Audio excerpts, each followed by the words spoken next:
Your life through every stage of a bank heist. Level 1. The Wheelman. You're sitting in a stolen sedan half a mile from the branch, engine running, hands at 10 and 2 like you're taking a driver's test nobody asked you to pass. Your job is simple: stay ready. That's it. You don't know the vault schedule. You don't know the names of the two men inside. You only know the guy who found you fixing brakes behind a gas station and asked if you wanted to make in 20 minutes what that place paid you in 2 weeks.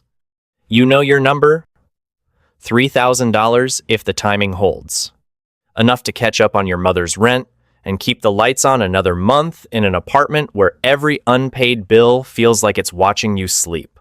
The danger still feels theoretical. You've driven drunk before. You've run red lights. You've never done time. You've never stood close enough to a felony to smell it.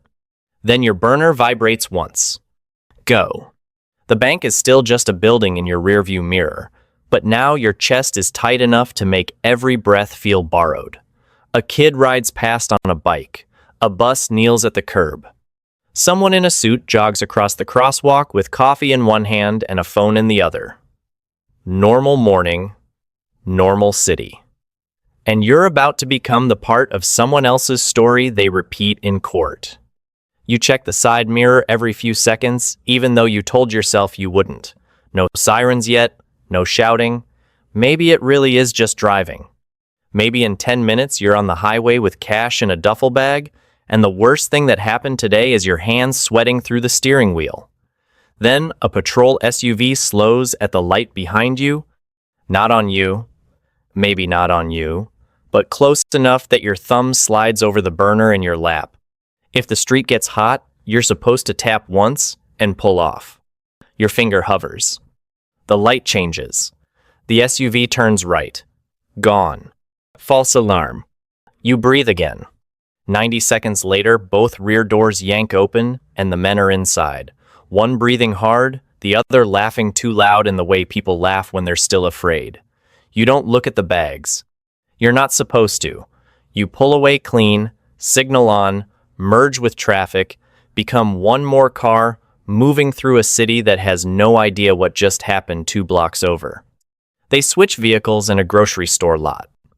You leave yours under a flickering security light and find your envelope taped behind a dumpster exactly where they said it would be. 3,000 in hundreds. You count it twice under your jacket, then once more on the bus home, because the first time easy money touches your hand, your brain wants proof. At home, your mother is asleep in front of the television. The rent notice is still on the table. You slide the envelope under it and stand there looking at both things together, the problem and the answer. You tell yourself this was transportation, not violence. You tell yourself you never even walked inside. And then, before the day is over, you catch yourself wondering what the next stage feels like. That's the first mistake that matters. Level 2, the inside man. 18 months later, you're in a collared shirt and an ID badge that opens employee doors. You don't rush banks anymore. You help choose them. The role pays less up front than carrying a gun, and more in the long run if you're patient enough to understand what information is worth. A regional operations manager named Denise thinks you're quiet, reliable, good with systems.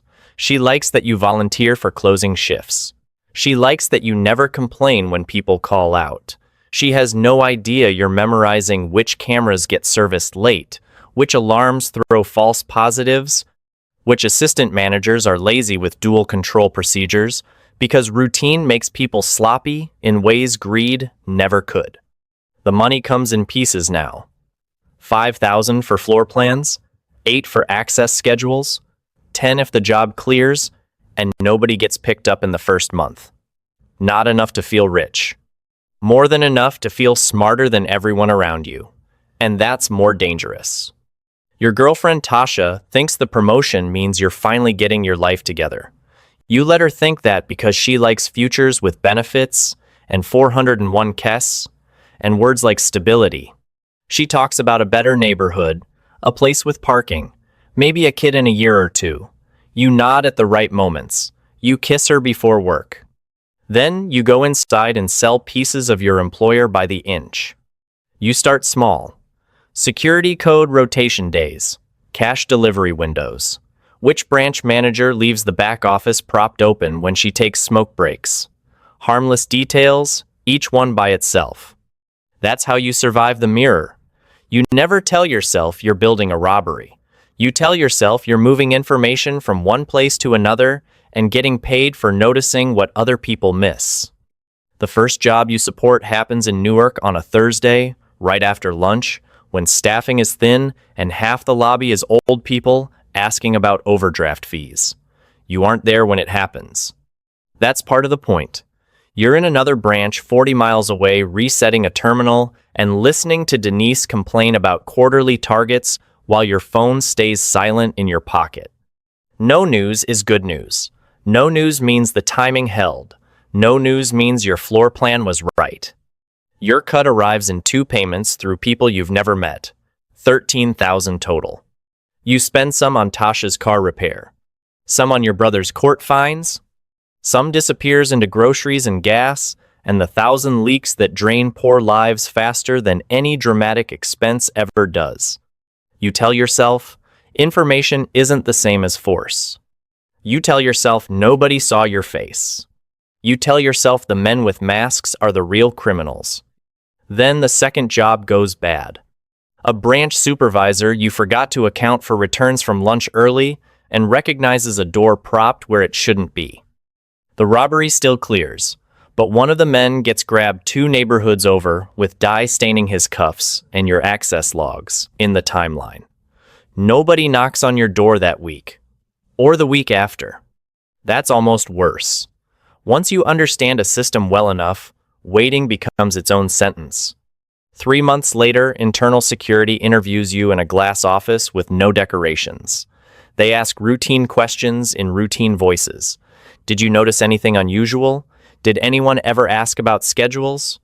Did you share credentials? You answer, like a man who still thinks his life can remain divided into separate rooms forever. It works for 6 days. They arrest you in the parking structure after work. Tasha sees part of it from the passenger seat of her car. She keeps asking what happened, what happened, what happened, like repetition can reverse it.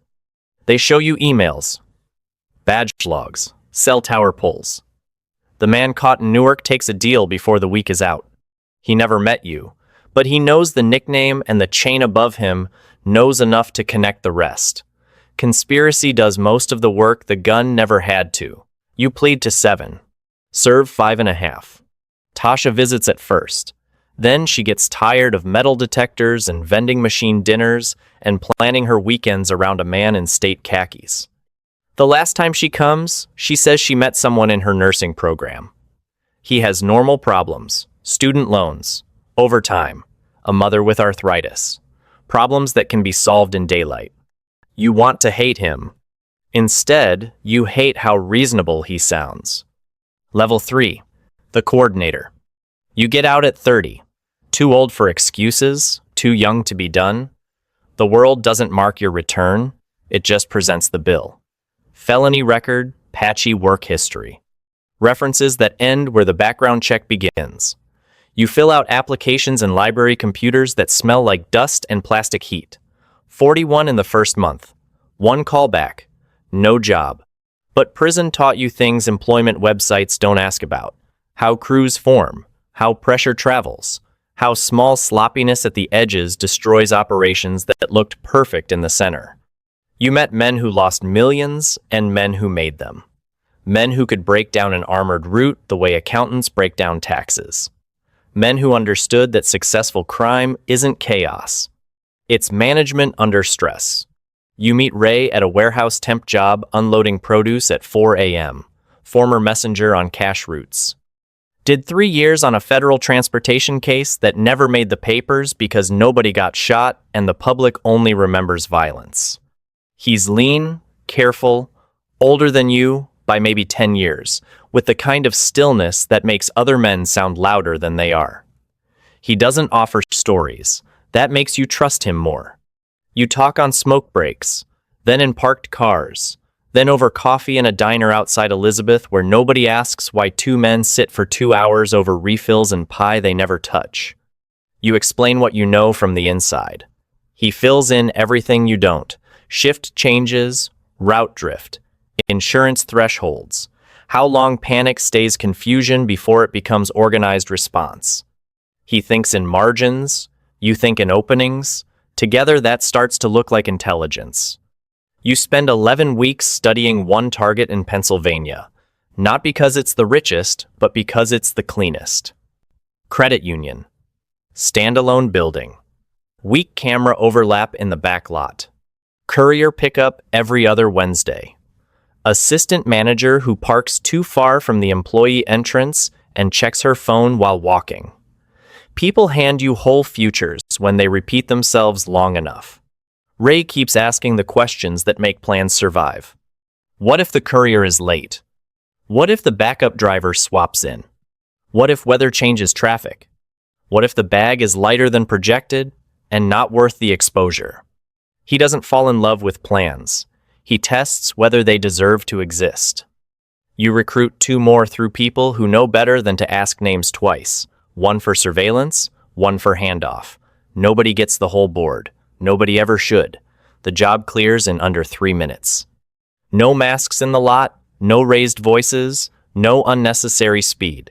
The money moves from courier to car to car to vacuum. By nightfall, the city has a report. You have 28,000 after cuts and quiet. You expect fear afterward. What arrives is something worse. Confidence. The second job is smaller. The third pays better. The fourth almost fails when a store delivery blocks the preferred exit, and Ray takes an alley he'd marked during week 2 of prep, not because he panics well, but because he'd already lived there in his head before the tires touched it. Afterward, he just says, "The route map needs another layer." That's Ray. He treats survival like bookkeeping. Over time, you notice something about his share. He never flashes it, never upgrades, never disappears for a weekend and comes back with new watches or a story about Miami. He folds the money into plain envelopes and deposits pieces of it through a business his cousin runs 2 counties over. Careful, boring, intentional. You realize he's not stacking money. He's aiming it. There's a difference. Stacking is for people who need the pile to grow because growth itself is the drug. Aimed money has an exit. Land somewhere. A small house somewhere nobody remembers your face. Maybe a truck, maybe a dog. Maybe just mornings quiet enough to hear yourself think. Ray says the smartest men in this line aren't the ones who score biggest.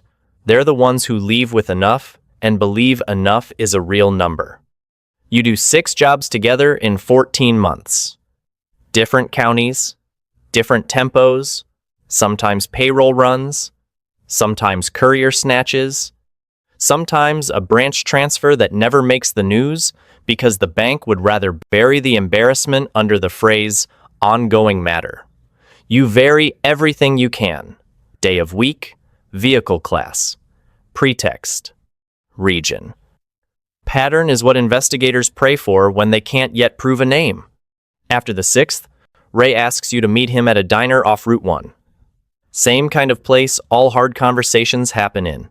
Fluorescent lights, old coffee, a waitress who calls everybody honey. He tells you he's finished. Just like that. No speech first, no suspense. Finished. He's got enough for 20 acres in Tennessee, near his sister. A place with a shed and no close neighbors. He says he's tired of waking up every day inside a calculation. Then he says the line that stays with you long after the coffee cools. He says, the trick isn't getting away with it. The trick is leaving before your own talent starts charging interest. You hear him. You even know he's right. You just don't agree in time. Before he leaves, he writes a number on the back of a receipt. His sister's landline. Says if you ever get tired of cities, call first, then drive. He pays for both coffees. No speeches, no hug. Just a nod and a man walking out under a buzzing open sign toward a life he intends to keep. You still have money put away, enough to disappear smaller than your ego wants, enough to become anonymous if anonymity still sounded like victory. But by now, the work has changed shape inside you. It isn't just what you do. It's the only thing you've ever been better at than the people around you. That's the trap. Money gets you in. Competence keeps you there. Level 4. The architect. You're no longer on jobs unless you need to be. You build them. You source people, maps, uniforms, duplicate badges, rental chains, burner trees, safe apartments with furniture nobody would remember if you dragged it into the street and lit it on fire. 6 people become 9. 9 become cells. You don't need every score to hit. You need the percentages to keep beating regular life. The targets get larger because your confidence does. Cash logistics hubs. High-volume transfer nights. Courier intercepts near casinos where noise and movement cover all kinds of sin. One operation outside Baltimore clears more in 7 minutes than your mother made in 15 years. Cleaning offices after midnight. You take your share in silence and feel something inside you harden into belief. Not hope. Belief. The worst kind. By now, state police in 3 jurisdictions think the same organization is behind a string of clean, low-noise thefts that somehow never produce useful witnesses. Reporters love the phrase sophisticated crew because it turns greed into myth. You start clipping articles, reading them in motel rooms, studying your own shadow in print like it means you've become real. Ray would have called that terminal. Ray would have told you that the minute your reflection matters, you're already late. But Ray is somewhere in Tennessee building fence posts, and you're in Delaware tracing routes with a pen and feeling larger each time a plan fits on one page. You start forcing jobs because you can, not because the numbers demand them. That's always how rot announces itself. Not with panic, with appetite. A pharmaceutical payroll convoy in daylight, a bank transfer through a municipal garage with too many cameras and not enough uncertainty. Each success teaches the wrong lesson. That bigger is smarter. That luck is skill. That history owes you one more clean exit because you've earned it. Then, a courier specialist you used twice gets picked up in Ohio on a drug case so small it should have meant a weekend in county and a fine. But small cases become life cases when the priors stack high enough. He sits in a holding cell, measuring 2 futures. One where he disappears into prison until his teeth rot out, and one where he says your name to men with badges and buys back pieces of himself. That's not really a choice. That's arithmetic. The task force watches for weeks. Phones, rentals, trash pulls. A woman you pay cash to for a furnished apartment who thought you were cheating on somebody and never imagined she was part of evidence. They don't rush it.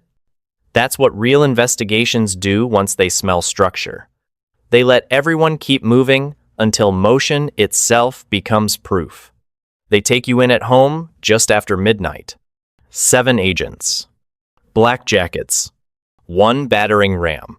Years of work reduced to 11 seconds of noise. The trial is federal, which means the room already feels decided before anyone speaks. Conspiracy, interstate theft.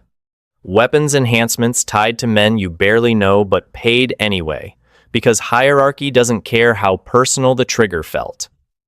The witness from Ohio testifies without once looking at you. Professionals are funny that way. They betray you practically. The jury comes back before lunch. Guilty on everything that matters. 23 years. For the first time, the numbers stop flattering you. For the first time, talent looks expensive. Level 5. The remainder. Prison at 40 is different than prison at 24. Your knees file complaints first, then your back, then your sleep. Time stops feeling like a thing you spend and starts feeling like whether you survive one season at a time. You learn which guards need politeness and which need invisibility. You learn that routine can preserve a man just enough to let regret keep feeding. Your mother dies in year 3. Natural causes, which is a clean phrase for a death you weren't there to witness. Your cousin sends a folded program from the funeral. Wrong paper stock. Cheap ink. Her name spelled right. That's all grief is in prison sometimes. Paper arriving late. You write Ray for the first time in years because there comes a point when shame and loneliness start sounding like the same voice. You don't know if the number still works. You send the letter anyway. 3 pages about ordinary things. The Chow Hall eggs, a book cart, snow against razor wire. Nothing important because the important part is already in the envelope just by your handwriting showing up. He writes back in 9 days. 1 page. Tennessee address. The land worked out. He built the shed first, then the porch, then the fence. He has 2 dogs now because the first got old and lonely. He works mornings at a feed store and says his hands hurt less when he keeps them busy. He doesn't ask for details about your case. Men like Ray understand that details are just another way to keep worshiping the old life. He ends the letter with, "Interest always comes due." You meet old thieves in there. The kind who still talk about jobs from the 90s like weather patterns God personally arranged for them. They're in their 70s now, shuffling in state boots, carrying trays with both hands. You look at them and see not punishment, but continuity. That's the part that chills you. Nothing dramatic, just a straight line from appetite to old age. So, you do what men do when there are too many hours and not enough future. Some lift, some pray, some gamble soups and stamps. You start helping younger inmates organize themselves, not crimes, time. How to read every day. How to write letters that say more by saying less. How to keep a mind from going soft in a place designed to make softness permanent. It's not redemption. But it resembles usefulness, which is close enough to keep breathing. Year 11, your niece sends a graduation photo. Law school. Family has a cruel sense of symmetry even when it doesn't mean to. Year 13, a kid lands on your tier with a 15-year sentence for trying to rob a check-cashing store with a pellet gun and a note copied from a movie. He got $640 and a future made of cinder block. He looks at older men the way young men always do, like experience is something they can borrow without paying for. He reminds you of the first envelope behind the dumpster, the first easy answer. You think about telling him the truth, that it never stays small, that the talent becomes a landlord, that every stage feels like advancement until you realize you're just moving deeper into a building with no rear exit. But some knowledge only sounds true after it's too late. You know that because someone once told you in a diner, and you nodded and kept going. Ray visits in year 16. 8 hours on the road, maybe more, he's heavier now. Gray at the temples. Moves like a man who has spent real time carrying lumber and feed sacks instead of adrenaline. He sits across the glass and talks about weather damage on the south fence, a dog that won't stop digging under the porch, tomatoes that did well one summer and terrible the next. He never says he was right. He never says you were foolish. Friendship at that age is often just restraint in a familiar voice. Before he leaves, he puts his palm on the glass. You put yours against it. That is more comfort than most men get in 20 years. Parole comes up late because federal calendars drag hope by the ankle. The board asks the standard questions in the standard order.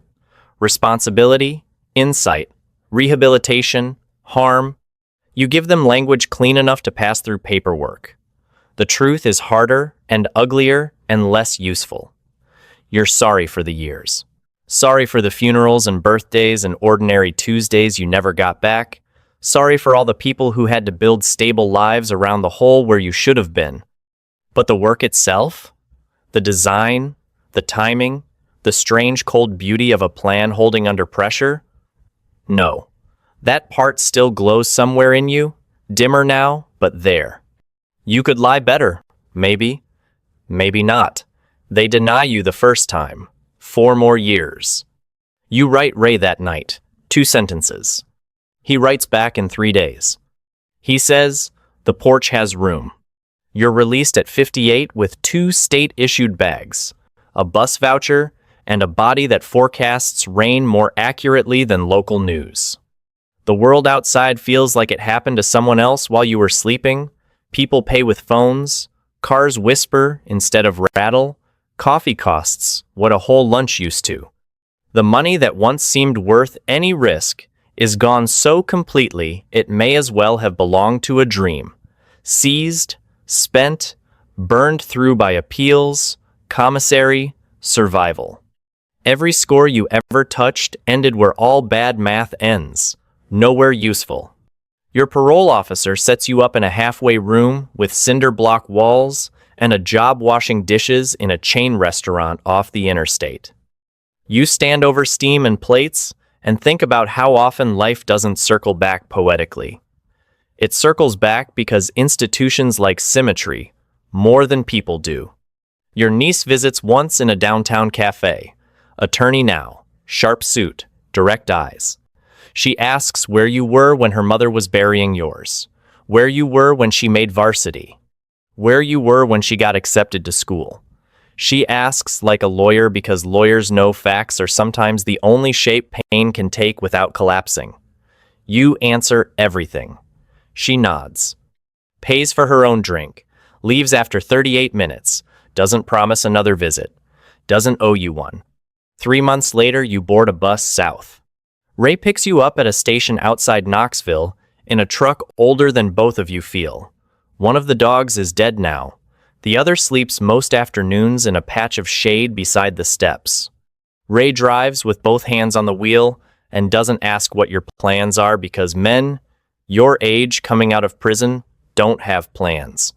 They have remaining time. That's different. The house is small. The shed is real. The porch is wider than you pictured. And there, near the far rail, is a second chair weathered silver by years of rain and sun, waiting without drama, which is the only kind of waiting that matters. You sit. He sits. He doesn't tell you what your life should have been. He just hands you bad coffee and a chipped mug and starts talking about fence posts that need replacing before winter. The dog snores. A truck passes somewhere down the county road. Morning settles over the field like it has nowhere else it needs to be. Sometimes, walking into town, you still notice things other people don't. Sight lines, blind corners, habits of delivery vans. Which businesses leave cash pickups too predictable for their own good? Knowledge doesn't leave just because the years do. It stays where it learned to live. Fluent, permanent, mostly useless. The man who would have acted on it is gone. Maybe prison killed him. Maybe time did. Maybe Ray saved just enough of you for something quieter to survive. He tops off your mug without asking. The coffee is terrible. The air is warm. The chair takes your weight like it always knew you'd get there eventually. That has to be enough. Most mornings it is.